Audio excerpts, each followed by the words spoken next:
मी मगाशीच म्हणलं फॉर्च्युनरला हरिपाठ का पाठ असं ना पण तिथं गर्दी आहे, इकडं ज्ञानेश्वरी का पाठ असं ना पण गर्दी नाही. काय नाही, ज्या देवाचा प्रचार जास्त त्या देवाला गर्दी जास्त आहे. ॲडव्हर्टाइजमेंट जग असंच आहे जरा. पण विनंती आहे, आपण आपल्या धर्माचा प्रचारक आहोत, प्रसारक आहोत, वाढवलं पाहिजे. आपली तेवढी लायकी नाही वाढवायची, पण प्रयत्न केला नक्की पाहिजे. आपण तशी विनंती मायला बरं का या विषयाकडे. मग रुक्मिणी माताला अहंकार झाला. रुक्मिणी माता म्हणल्या देवाला मनातल्या मनात, मग मनातली म्हणत दिसतेच सुंदर, पण न सांगता तुम्हा कळू येते. देवाला कळतं ना महाराज, न सांगता कळतं. माये ना ती वाहे माऊलीचे चित्त जाणे माऊलीचे चित्त कळतं तिला. मग रुक्मिणी माता मनातल्या मनात म्हणल्या मग दिसतेच सुंदर, तुमचं नशीब आहे तुम्हाला भेटले, तुम्हाला लई असतील पण माझ्यासारखी हुडकून सापडणार नाही. देव म्हणले ये ओवाळाय तुला दाखवतो, ये ओवाळाय. रुक्मिणी माता ओवाळायला गेल्या पण देव सापडत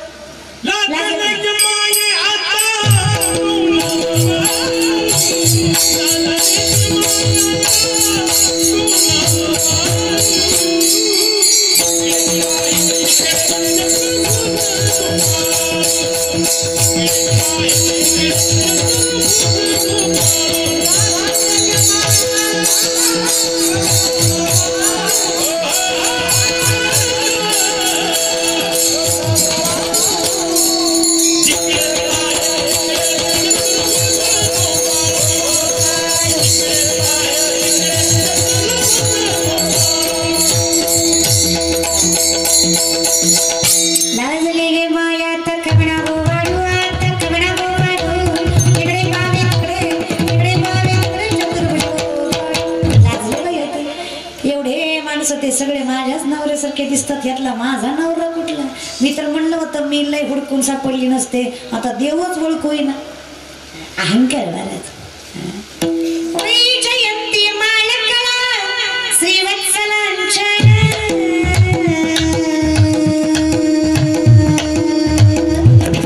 विष्णुदास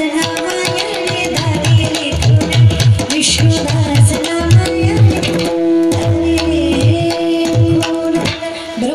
मारलेला भगवंताच्या डाव्या हृदयावर नवे नवे मी दासच आहे. अहंकार नाही माझ्याकडे. नामदारांनी सांगा रुक्मिणी मातेला तो कधी कोपऱ्यात गबाळायचे आपले. रुक्मिणी माता म्हणल्या नवरा असून मला ओळखू ना. अहो दास आहे ना आम्ही, त्याचेच आहे ना आम्ही. अरे त्याच्यात आमच्यात आम्हात या परस्परे एका नामाचीच अंतरे. त्याच्यात आणि माझ्यात काय फरक आहे. माऊली म्हणतात या ज्ञान भक्ती सहज बघतो एक वटला मज तोची मीही केवळ तुझं श्रुतही आहे. असा काय फरक आहे त्याच्यात आणि माझ्यात. नाम स्वरूपी अवतार पांडुरंग नाव ठेविले आणि मलाच मी ओळखू येऊ नये. मग माझ्या असण्याला काय महत्व आहे सांगा ना. नामदेवराय म्हणले मी दास आहे त्याचा, मला माझा मालक ओळखू येऊ नये का. येतो महाराज अहंकाराने रुक्मिणीला सुद्धा देव ओळखू आला नाही, पण दासत्वाने नामदेवरायांनी जगाचा मालक रुक्मिणी मातेला सांगितला. ही ताकद आहे. अहंकार यावा एवढी आपली पात्रता नाही. सामर्थ्याने वाक्य लक्षात घ्या. अहंकाराला सुद्धा अहंकार आहे कुणाकडे जावं. अहंकाराला सुद्धा अहंकार आहे कुणाकडे जावं, ती कुणाकडेही जात नाही. अहंकार फक्त देवाला आणि संतांनाच येतो. आपण वाऱ्यातच पण वाराच इतका त्रास देतो नाही. मला खूप ऍटिट्यूड झाला लोकांना आजकाल माझ्या. मला येतंय, अरे हो येतंय, विनंती आहे येतंय रे. कीर्तनकार आहे पण माऊलींची कृपा आहे ना. महाराज गोड म्हणून करतात बघा शिकले महाराज. मीरा पकी कृपा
मैं हूँ गुलाम, ओ मेरे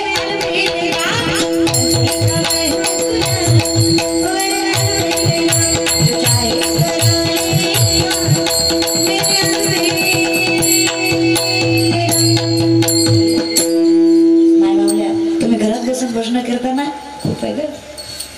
तुम्ही तर मला इतकं गोड वाटतं माय माऊल्या, मला ह्यांच्यापेक्षा गोड भजनही करतात, लय गोड. पण कधी कधी मला एक म्हातारी भेटली, तिनं लय भारी भजन म्हणलं. आणि तेव्हा तुझ्या पायात तुला माझा म्हणर, तुला मोबाईल लावते तुला फोनर म्हणलं पुढचं चरण. आणि तेव्हा तुझी आठवण लई लई येते, म्हणून तुला मिस कॉल देती. नेटवर्क खतरनाक आहे माझी म्हातारीच. आहे ना भजन गाणं गोड गोड, भजन गोडच असतात ना, भजन इतकं गोड काही नाही. जनाई नवव्या म्हणाव्या जगाचा मला वैकुंठ सोडून येतो. उभ्या का करतो की तू रे विठ्ठल. पाठीमागे म्हणाल, पाठीमागे म्हणाल माय मावले, म्हणा म्हणा विनंती. चला. सासू आणि सासरा दिरतो तिसरा,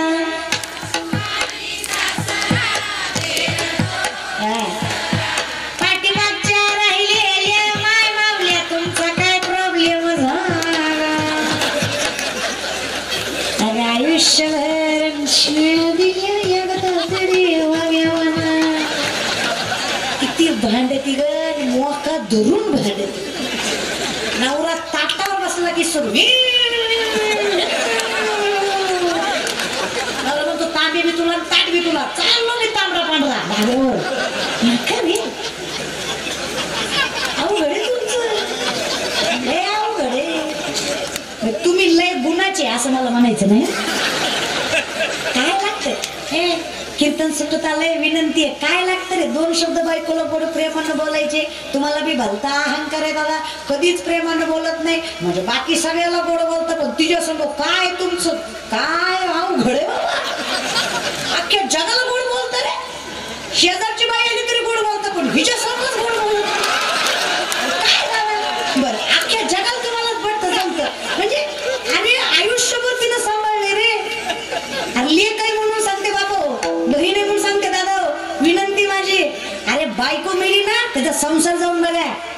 बायको मिली ना दादा, अरे 70-75 वर्षाची म्हातारी, पण जर सुनानं भाकरी नाही दिली ना म्हाताऱ्याला, अरे चालवत नाही, बोलवत नाही, दिसवत नाही, उठवत नाही, तरी ती म्हातारी थरथरलेल्या हातानं स्वतःच्या पोटासाठी का होईना पण नवऱ्याच्या पोटासाठी भाकरी थापतेच ती लक्ष्मी तुमच्या घराची. सामर्थ्याने दोन शब्द गोड बोलत जा. मी कशाला म्हणून यत्र नारीस तो पूज्यंते रमन्ते तर दैवतः. जिथे स्त्रीचा सन्मान आहे तिथे भगवंताचा वास आहे. आणि ज्या घरातली बाई सामर्थ्याने कष्ट करते आणि ज्या घरातला पुरुष सामर्थ्याने नीतिमत्ता सांभाळतो. वाणी रसवती यस्य यस्य शमवती क्रिया लक्ष्मी दानवती यस्य सफलम तस्य जीविता. हिच्याशी नीट राहा, पैशाला कमी नाही राहणार. पैसा भरपूर आहे, तुम्ही हिला वाईट बोलता म्हणून टिकत नाही. प्रथम लक्ष्मी ती आहे. कशा खुश झाले गे तेवढेच खुश झाले, हसले बरं झालं ग. काय खरंच गण आहे.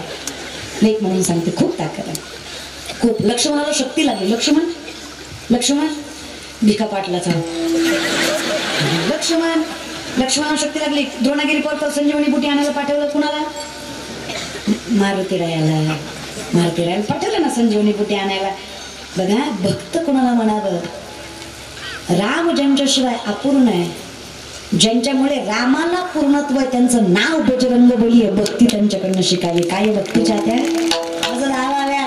जगद्गुरु तुकोबाराय काय हो तुळशीदास वर्णन करतात. श्री गुरु चरण सरोज निज मन मुकुर सुधारी बरना मुर कबीर बिमल जसो छटाय कपल चारी बुद्धिहीन तनु जानिके सुमिरो पवन कुमार बल बुद्धि विद्या देव मोहे हर मकले सुरगर.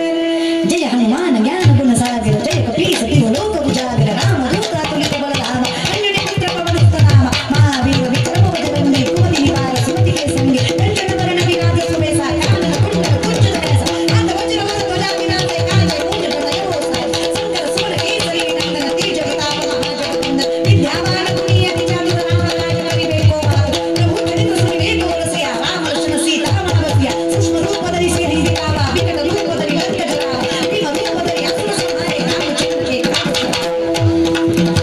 आये संजीवन लखन जियाए श्री रघुवीर हर्ष उर लाए रघुवर की बहुत ही बड़ाई तुम भरत ही सम भाई.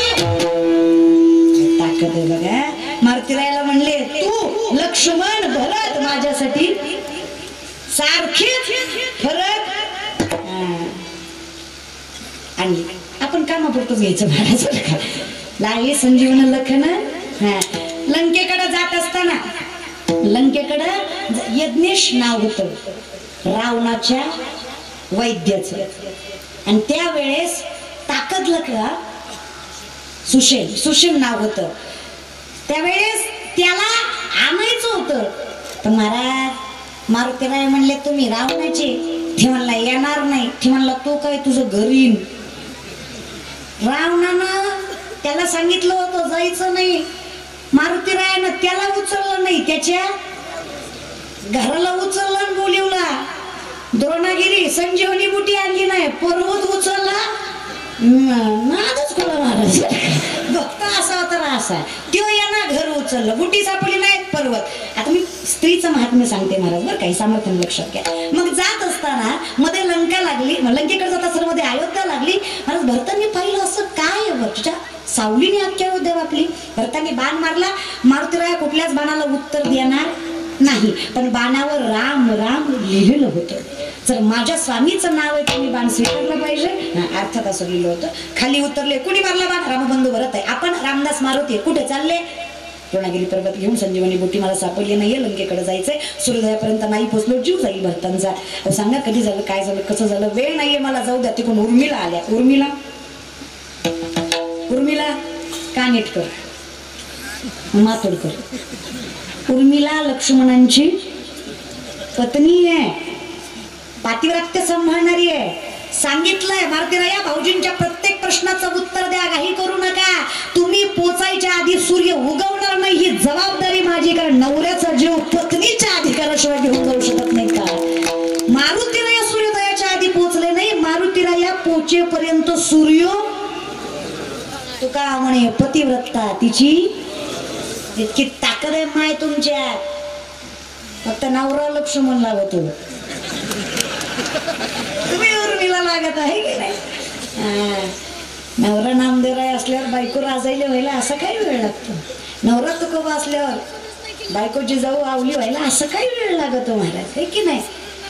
आता ही असं द्या महाराज विनंती जामकी निदान पांडुरंग. आपलं निदानच आपलं कमीत कमीच आपलं आवरून घ्यायचं लय अवघडत घ्यायचं नाही. म्हणून विनंती आहे मायबापा हो संसार आहे आपण गुंतलेलो अदृष्ट म्हणून संततानी कर्मानुबंधिनी कर्मानं बांधलेली माणसं. आपण काही गोष्टी आपल्याला करणं काम आहे पण ते कर्म सत्य असावं एवढा तरी अधिकार आपला असावा. आणि ते असलं की मला जगाचा मालक कधीच त्रास देत नाही पण कर्म कधीच माफ करत. म्हणून म्हणतात बोलावा विठ्ठल पहावा करावा. कर्मच पांडुरंग केलं आयुष्यात असत्य काय राहिलं. जर कर्मच पांडुरंग झाला तर आयुष्यात असत्य काय राहिलं. नामदार म्हणतात ते नाही जमलं कमीत कमी तरी मुखात देवाचं नाव हरी उच्चारणी जातील लग्यासी नामसंकीर्तन जळतील पापे तृणाग्नी मिळे ऐसे नामे केले. देवाला भजवणीच तर जगाचा मालक करतो. कसं मी सांगते दोन्ही हात वर करा. दोन्ही प्रेमाने